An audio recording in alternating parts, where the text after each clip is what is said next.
வணக்கம், welcome to Ammachi's kitchen. இன்றைக்கி நான் சமைக்க போகிற சமையல் வந்து வெஜிடபிள் குருமா, கேரட்டு பொரியல்.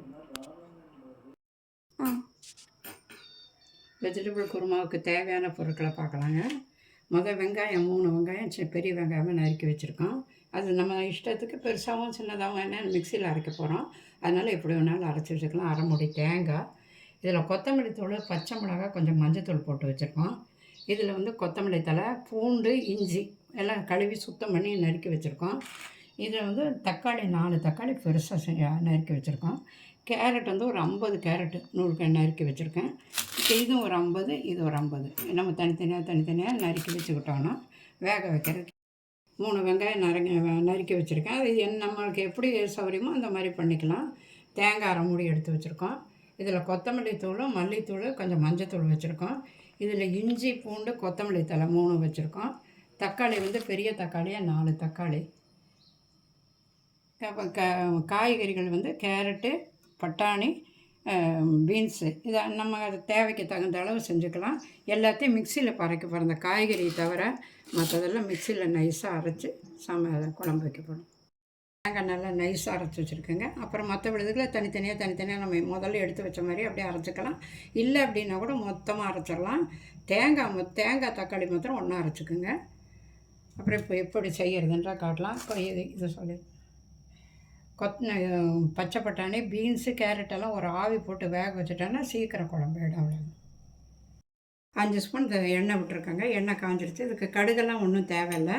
ஒரு சின்ன வெங்காயம் நறுக்கி போட்டு போட்டு வெடிக்க விடுங்க.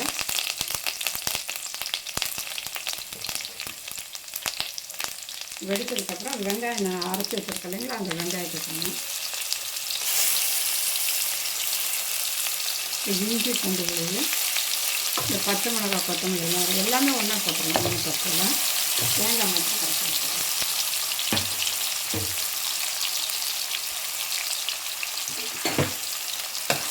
இதுலேயே அந்த பட்டை, கிராம்பு, சோம்பு எல்லாத்தையும் ஒன்றா போட்டுருங்க. ஏலக்காய்,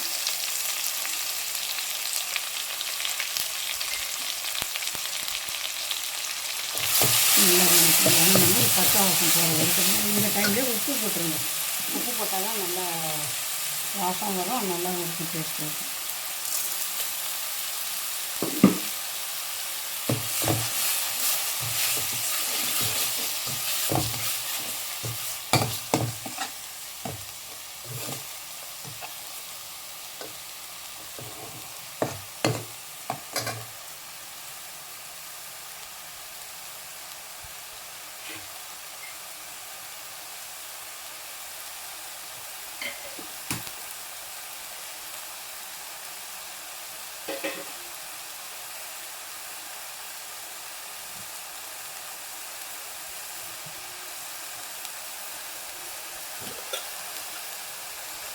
நெய் இருந்தால் நெய்யும் கொஞ்சம் போடலாம். நல்லா டேஸ்ட்டாக இருக்கும். நெய்யும் போடலாம்.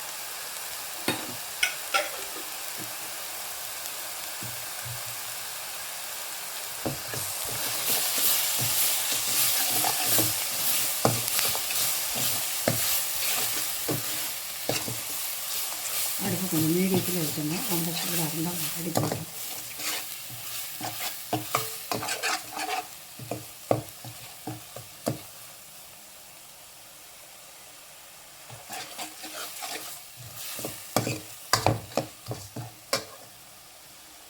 பச்சை வாசம் போயிடுச்சு.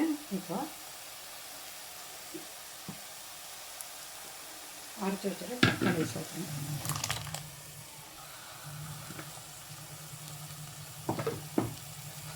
அது கொஞ்சம் நல்லா வேகும்.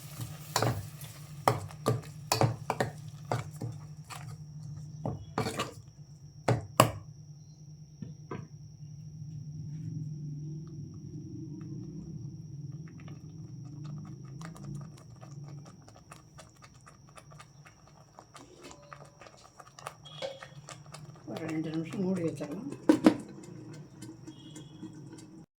இப்போ காய்கறியெல்லாம் வெந்துருச்சு. திறந்து பார்க்கலாம்.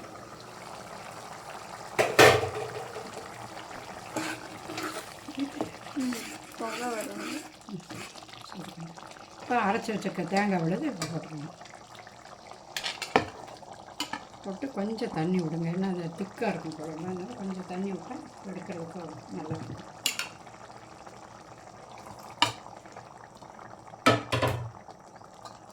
நல்லா கலந்து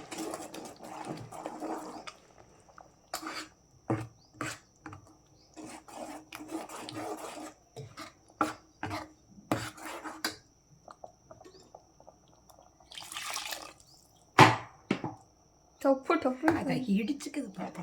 ஏன் பாப்பா என்ன கொள்கிறேன்? கேட்போமாச்சு மாமா பேக்ரவுண்ட் தெரியும் தெரியும்.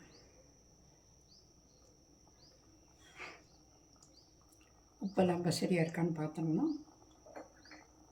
நல்லா 2 கொதி வந்தோன்னா அரை மூடி எலுமிச்சம்பழம் இருந்தால் ஊற்றிக்கலாம், இல்லைன்னா தயிர் கட்டி தயிர் போடலாம். என்ன சொல்லுங்க.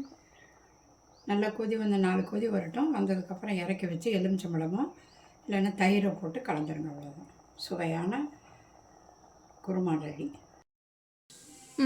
கேரட்டு பொரியல் செய்ய தேவையான பொருட்கள் என்னென்னு பார்த்துடலாம்.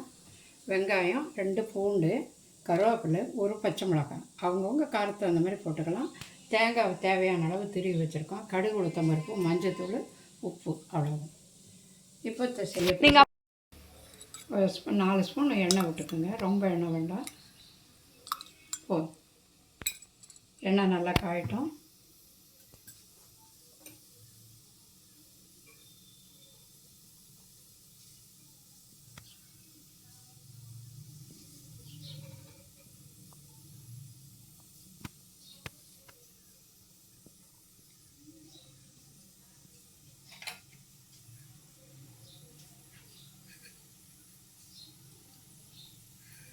கடுகு, உளுத்தம் பருப்பு, கடலைப்பருப்பு, மஞ்சத்தூள்,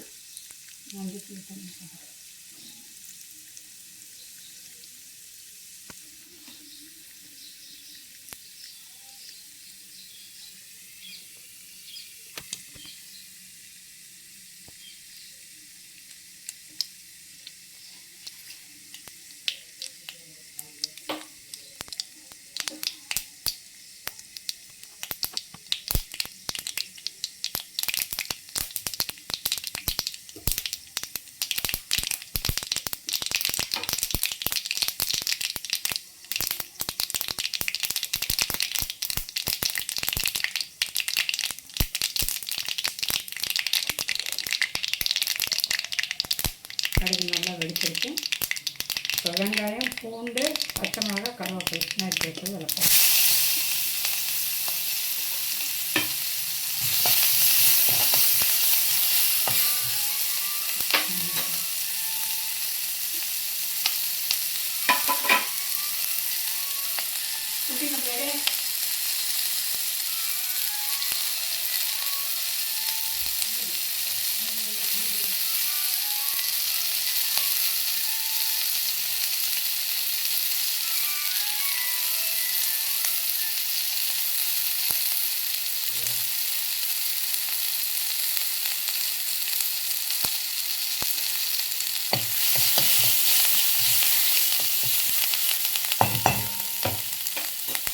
நல்லா வந்து வணங்கிருக்கு. அதுக்கப்புறம் இந்த கேரட்டை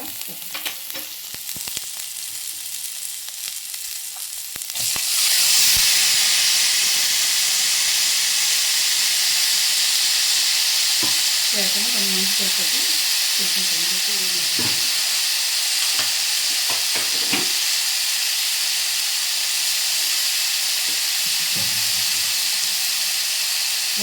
தண்ணி ஊற்றிக்கலாம்.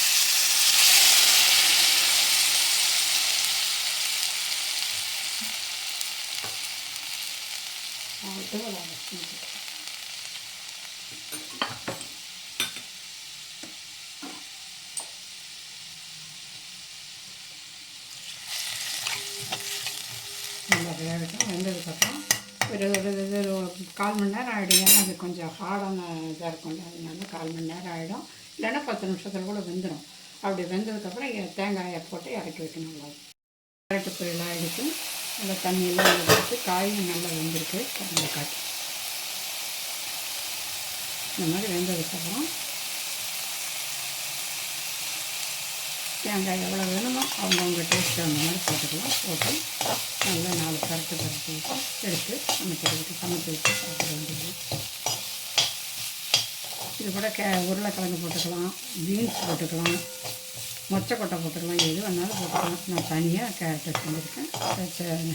சாப்பிட்டு பார்த்து சப்ஸ்கிரைப் பண்ணி கேரட்டு பொரியலும் குருமாவும் ரெடியாக இருக்குது. செஞ்சு சமைச்சு சாப்பிட்டு பார்த்துட்டு சப்ஸ்கிரைப் பண்ணுங்கள். நன்றி, வணக்கம்.